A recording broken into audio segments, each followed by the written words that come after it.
Welcome to the Isle of Light radio show.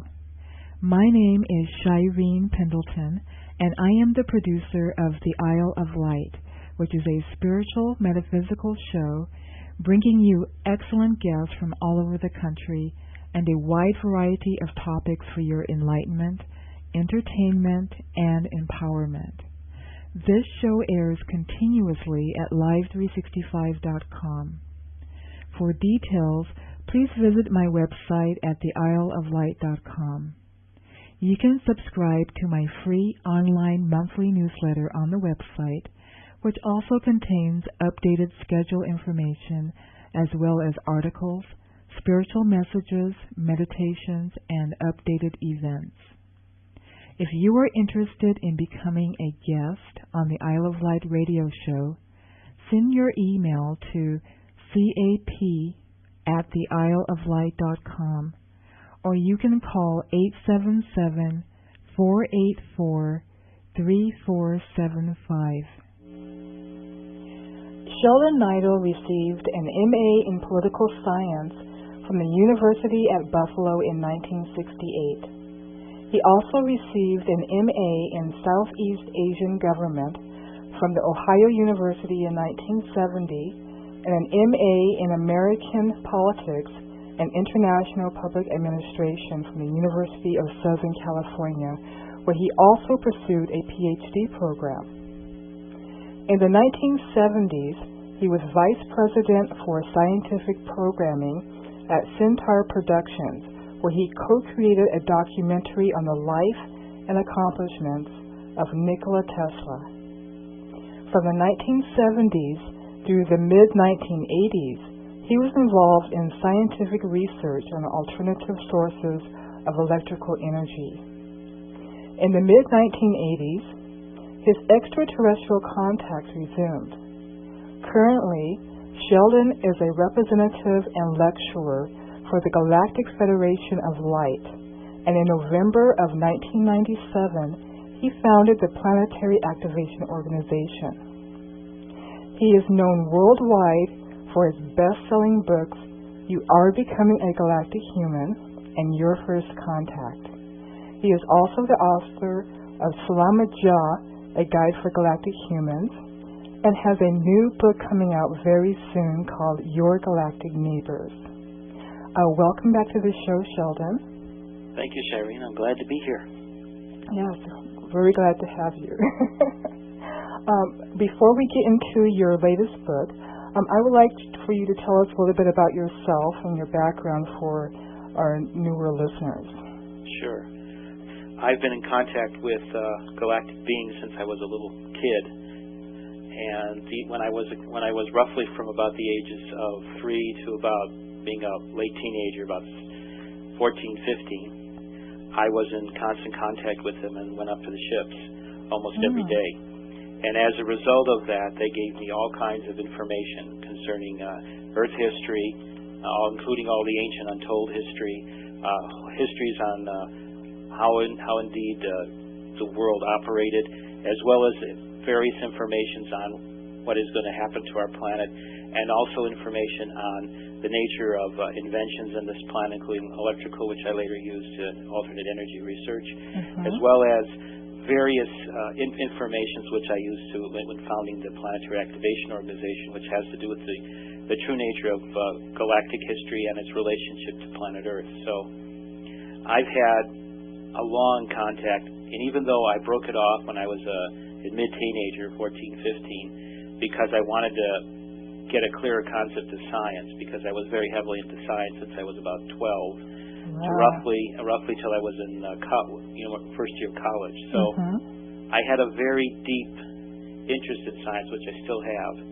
And as a result of that, I thought that whole process, which is, of course, the relationship between the galactics and myself, was over when I asked them to leave. But they said they would come back at a specific time.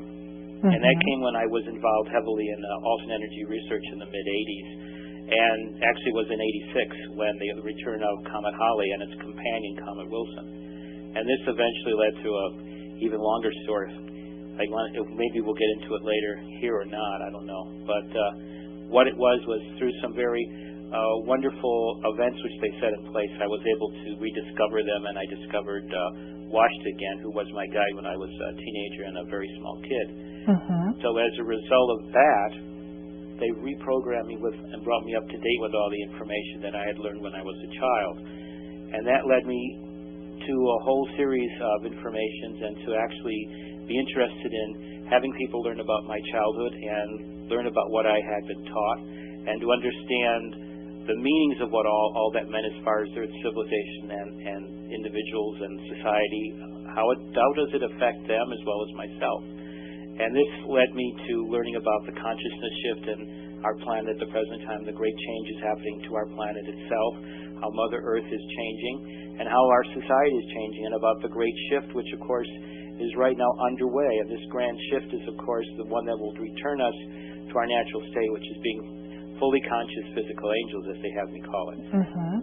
So because of that, the Planetary Activation Organization has three basic goals. The first one is to help promote first contact, which is really the process of how the Galactic Federation and the divine intervention of heaven are to help us with the tail end of this whole process, which is returning to being fully conscious beings.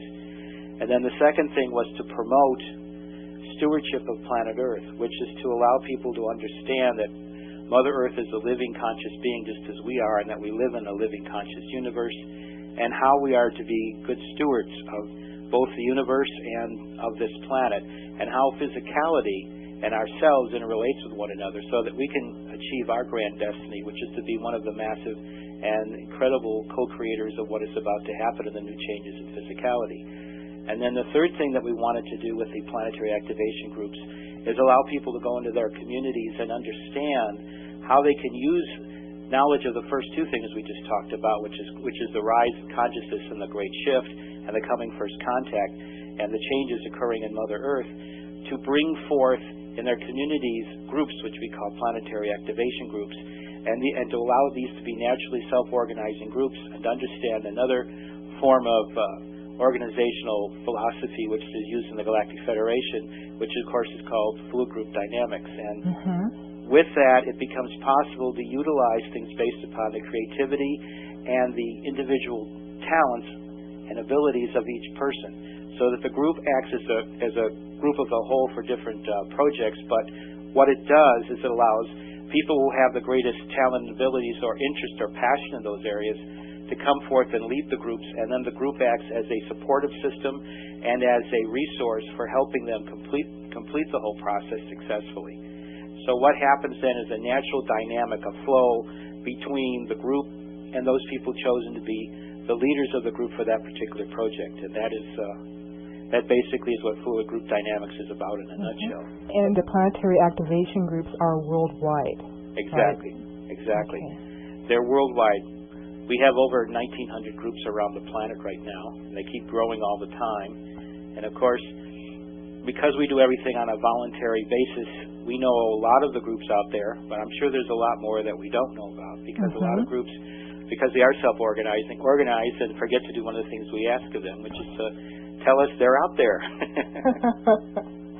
And I'm hoping that once we get some funding where we can actually have people doing this full-time on a non-voluntary basis on a large scale, that then we can find out who all is out there and can then do the next step of this project, which of course is to connect groups together into the worldwide web of light, and then allow these groups to interact on a community basis and to interact on a worldwide basis together and create the new planet, the new reality, as galactics like to call it. That is part of the whole destiny of our planet, as well as this new society that's being created, this global society that gets connected into what some people even now call, as Marshall McLuhan said, the global village. So our part in this is to help all the other groups that are doing this to interconnect with us and with each other, and to come up using fluid group dynamics to allow them to interact with each other on doing different projects at both a community level, a local level, and a worldwide level. And so that's what the Planetary Activation Group is all about, and that's also what Planetary Activation Organization on a worldwide basis is all about. if someone wants to become a